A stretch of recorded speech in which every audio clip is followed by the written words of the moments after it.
Hello guys, welcome back to my channel my brother ya. Jumpa lagi nih sama saya, siapa lagi kalau bukan John Itung.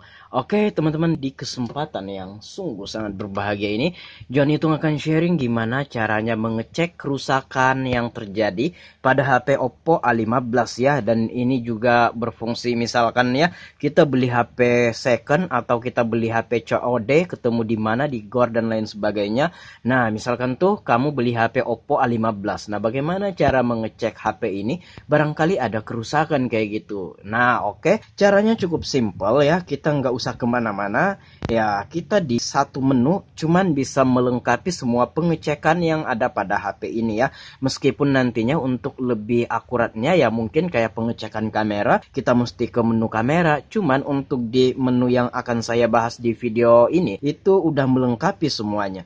Nah di sini kita ke alat bantu ya. Nah di sini teman-teman bisa lihat manajer telepon. Kita buka. Iya, di sini kita setuju saja. Dan di sini ada cek cepat. Oke guys, cek cepat. Iya. Nah, di sini Oppo A15 CPH 2185 RAM 3GB, internal 32GB. Nah, oke. Ya di sini kita lanjutkan. Nah, di sini jalankan diagnostik ya, yang ini. Oke. Nah, izinkan saja. Oke, izinkan. Izinkan hanya saat aplikasi digunakan, izinkan. Nah, kita tunggu sebentar. Tuh, oke. Nah, memeriksa versi sistem. Oke, kita tunggu saja. Ikuti petunjuk di layar untuk pengecekan mulai.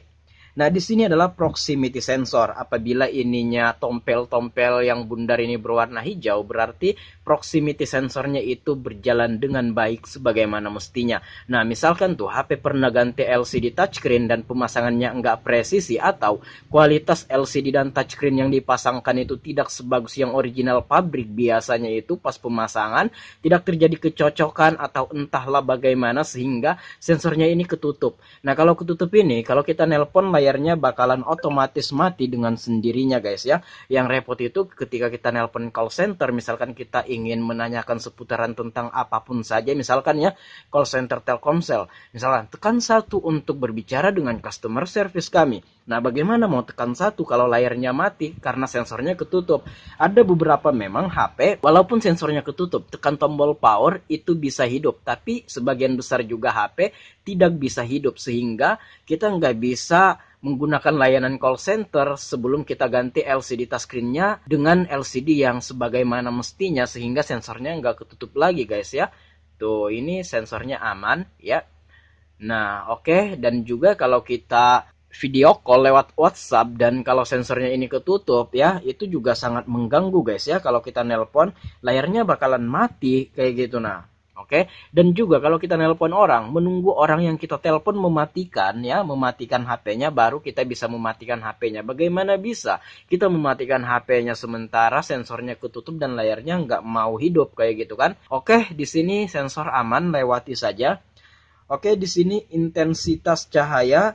Nah, perhatikan nomornya ini. Kalau memang ada perubahan ketika kita tutup, itu menandakan bahwa di sini sensor cahayanya berjalan dengan sebagaimana mestinya. Ini juga berlaku apabila kita setel brightness atau kecerahan otomatis ya.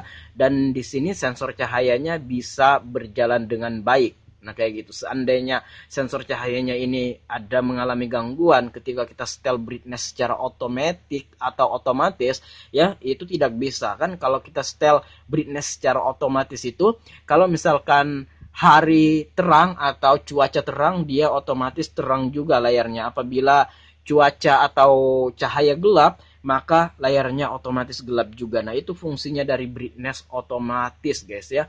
Nah, di sini sensornya berjalan dengan aman sebagaimana mestinya. Coba kita tes, kita senter ya, apakah ada perubahan yang signifikan pada angkanya. Tuh, perhatikan. Tuh, bahkan menyentuh angka 10 ribuan, 14 ribu, 20 ribu. Wah, pas kita matikan senternya, maka dia akan kembali ke puluhan angkanya ini. Baiklah, di sini kita lewati. Ya, selesai. Letakkan secara horizontal. Ya, nah, oke. Ada yang kelewat tadi. Kita tunggu saja. Kita lewatkan saja ini. Sebentar. Ini Bluetooth.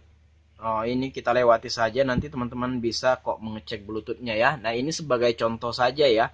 Coba kita lewati. Oh, sebentar, masih koneksi GPS. Colokan pengisian daya. Coba kita colokkan. Apakah ini terdeteksi? Oke, nah oke. Sip. Nah, tombol pengecekan tombol volume atas, perhatikan tombol volume bawah dan tombol power. Oke, berjalan normal. Oke, di sini kita cek touchscreen. Nah, kalau kita sentuh satu jari dia satu, dua jari, tiga jari itu menandakan touchscreen-nya aman ya. Oke, apakah angka yang ditampilkan oke? Iya. Nah, di sini apa ini? Cek.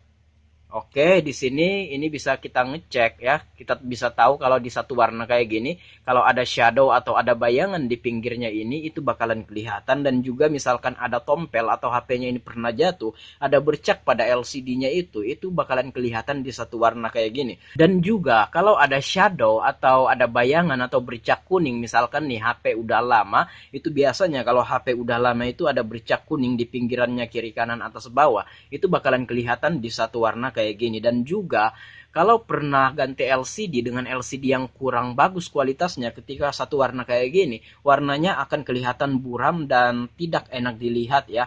Nah, itulah pembentukan dari gambar yang ada di HP ini. Misalkan kayak gambar wallpaper, nah kayak warna biru, warna merah, warna hijau, warna putih, warna hitam, itulah pembentukan dari semua gambar yang ada pada HP ini. Kalau misalkan satu warna ini agak buram, biasanya itu gambarnya kurang tajam. Nah, disinilah kita mengecek apabila misalkan nih kita beli HP second, di sini kita tahu guys ya kualitas HP-nya dan kualitas LCD-nya. Nah, oke. Apakah pixel mati di layar? Coba tidak. Iya, ini. Nah, hitam, bukan hitam juga sih, abu-abu tua ke putih-putihan. Nah, sampai ke bawah. Iya. Oke. Kamera, perhatikan. Tuh, kamera, jadi kita nggak usah ke menu kamera ya. Bisakah Anda melihat adegan di jendela bidik dengan jelas? Ya. Oke. Apakah lampu kilat berfungsi dengan benar? Oh, oke, jelas. Oke, ya. Oke, nah kamera depan guys. Ya. Oke, memeriksa speaker. Suara diputar. Ada nggak suaranya? Oke. Suaranya ada ya. Kita bisa dengar sama-sama. Nah, ini mikrofon. Ya, coba. Mikrofon tes tes tes tes tes. Nah, ini apabila orang nelpon, inilah yang meneruskan suara kita ke orang. Tes tes tes tes tes. Nah, ini apabila orang nelpon, inilah yang oke, normal. Mikrofonnya normal. Kemudian lubang headset. Kita tes apakah normal lubang headsetnya. Coba. Oke, sip, dimasukkan tulisannya. Oke, cocok. Iya. Cocok. Iya. Ponsel bergetar, oke, ponsel bergetar. Oke, nah di sini, iya. Nah di sini kita bisa lihat tuh normal, pengisian daya juga normal. Nah sensor kedekatan, sensor cahaya, oke di sini normal ya. Nah ini sensor gravitasi. Kenapa ada kesalahan? Ini untuk sensor-sensor kayak gravitasi ini juga nggak terlalu penting-penting amat ya. Yang penting kan kayak kamera, sensor, mikrofon, speaker, kayak gitu ya. Proximity sensornya tadi. Coba ini kita kembali. Oke, coba kita ke yang tadi ya. Yang kita lewatkan tadi. Secara horizontal, sensor apa tadi ya? Coba. Lanjutkan. Jalankan diagnostik. Lewati. Nah, ini intensitas cahaya lewati. Selesai. Sensor gravitasi. Nah, ini yang tadi ya, normal sudah ya tulisannya. Nah, kalau sensor gravitasi, silahkan letakkan HP secara mendatar kayak gini. Ya, itu saya kurang tahu itu fungsinya untuk sensor apa gitu kan. Oke, Sampai di sini udah berhasil kita mengecek semua HP-nya ini, maksudnya semua fungsi daripada HP-nya ini, dan ini normal. Dan apabila kamu membeli HP secara COD ya, inilah yang kamu lakukan ketika kamu membeli HP ya. Silahkan lakukan pengecekannya untuk HP Oppo A15 ini guys ya. Nah kayak gitu. Baiklah, semoga video kali ini bermanfaat. Sampai jumpa di video selanjutnya. Jika ada pertanyaan boleh silahkan komen-komen. Jika ada pendapat lain pun silahkan komen-komen juga. Dan jika teman-teman pengen sharing sama aku, boleh silahkan DM Instagram. Instagramku ada di sudut kiri bawah video ini, @johnitung. Baiklah, aku akhiri video ini sampai di sini. Saya John Itung. See you the next video, my brother.